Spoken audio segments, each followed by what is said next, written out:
lead. LeBron James, no Anthony Davis, missing his 4th straight game with that bruised backside, but historically has struggled against Aaron Gordon.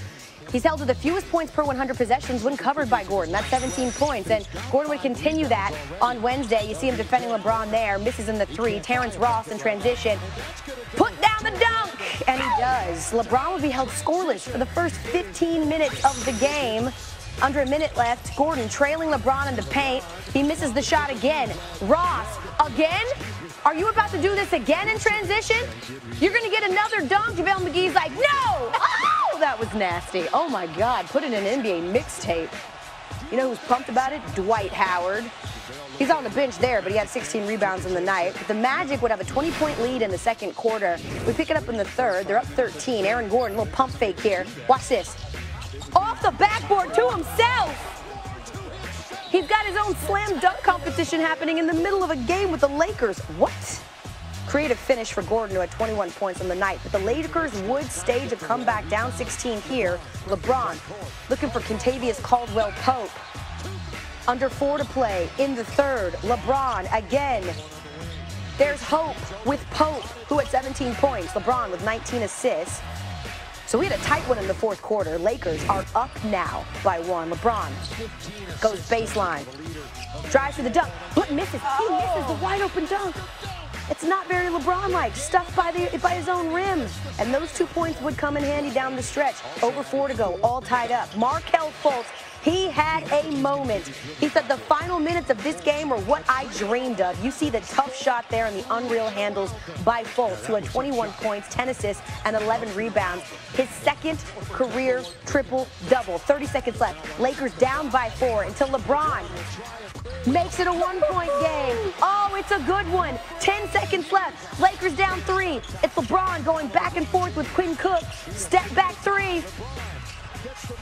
LeBron needed that shot. He's 18-94 in his career in game-tying or go-ahead field goals in the final 10 seconds of the game. That's the worst mark since he's been in the league. Magic hold on to win this one despite LeBron's 19 points and 19 assists. 119-118 is your final. Here's the other thing that happened last night. It was the first time all season that the Lakers lost to a team below 500, making them the last team in the NBA to lose a game like that. They were 22-1 against teams below 500, second best mark in the NBA, only behind the Bucks at 27-1, Tony.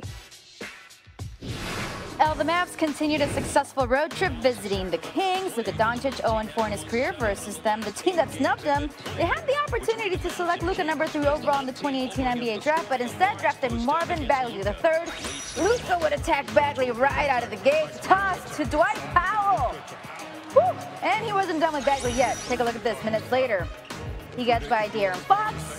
Then beats Bagley. Rick Carlisle saying it's crazy to think that numbers that he's putting because Luke is being trapped all over the court and he beats the traps and plays beautiful out of them under 3 to go in the third. Luka to Tim Hardaway Jr. for the 3-pointer. Luka becomes the fastest player in Mavs history to record a triple-double in the last 20 years. 2 minutes later, Luka with a cross-court hook pass to Dorian Finney-Smith buries that 3, career-high 17 assists, and 5 left in the third. He drives, draws a foul, he hit the free throw. Doncic becomes the first player in Mavs history with 25, 15, and 15. Luka with another monster performance of the night, notching his 20th triple-double of his career in his 109th career game. According to Elias, that's the second fewest games needed to reach 20 triple-doubles in NBA history, behind Oscar Robertson, who needed only 45 games. Doncic is also the youngest player in NBA history with a 25-15-15 game. So, Tony, James Harden and the Rockets were on the second half of the back-to-back. They lost to Memphis on Tuesday. They were facing the Blazers last night. What load management, right, for Harden? He's averaging 38 points a game and 37.3 points per game in games on 0 days rest. That leads the NBA. But yesterday, the Blazers decided to force the ball out of his hand.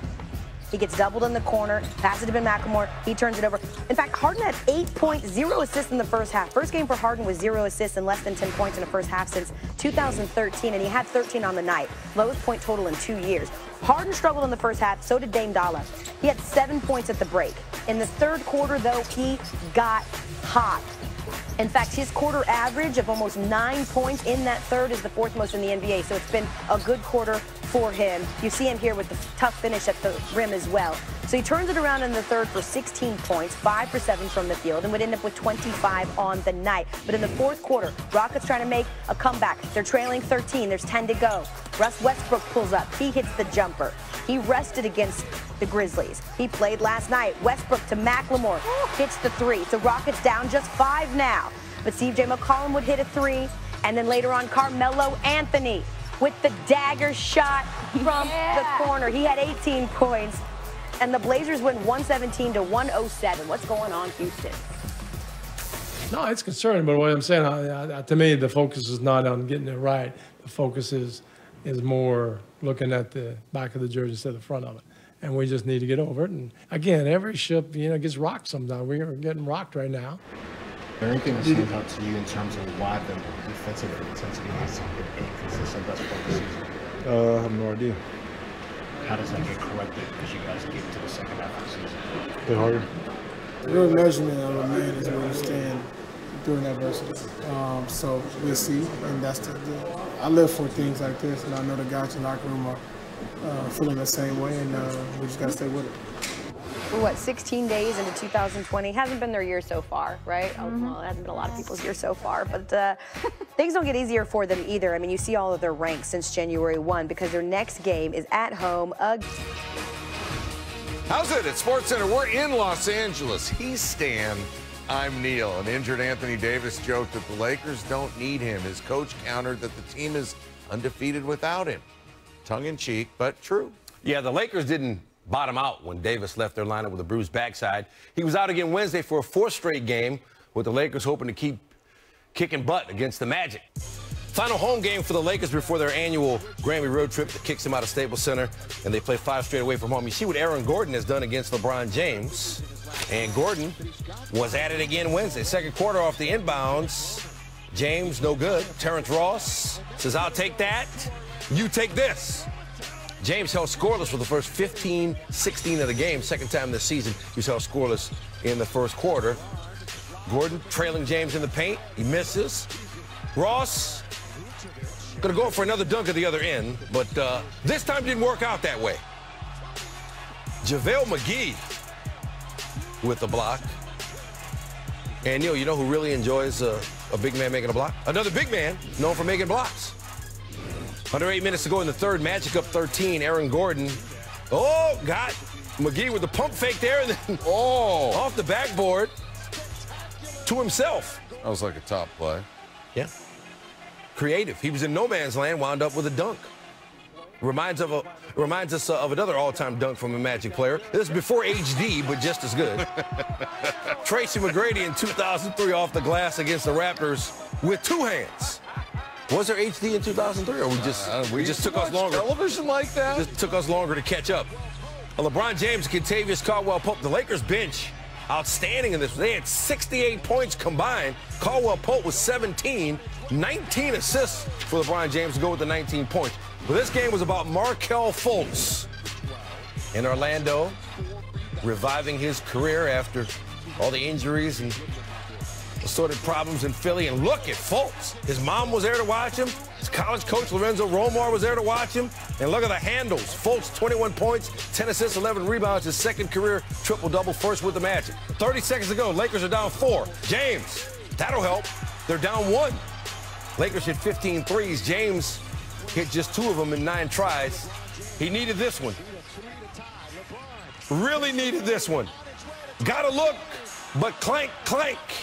And the Magic hold on to win it, 119-118. James with a good look, but no good. Orlando survives. Here's Fultz on his big night. Markelle, how were you able to pull that out? It's just my team, they boxed out. I just did what I had to do to win. Yeah! We apologize for the language, guys, but Markelle, a little victory bath right there. How's that feel? And it's good. It's good. We got another one tomorrow, though, back-to-back, so we got to get ready for that one. All right, so 19 assists from James, but the Lakers suffered their first loss of the season to a team with a losing record. Entering Wednesday, they were the only team without a loss to a team with a losing record this season. It's good to be king, if just for a while. Dallas 13-5 on the road this season at Sacramento. Luka Doncic 0 for 4 in his career against the Kings. The Kings beat him in December. Remember, the Kings could have drafted Doncic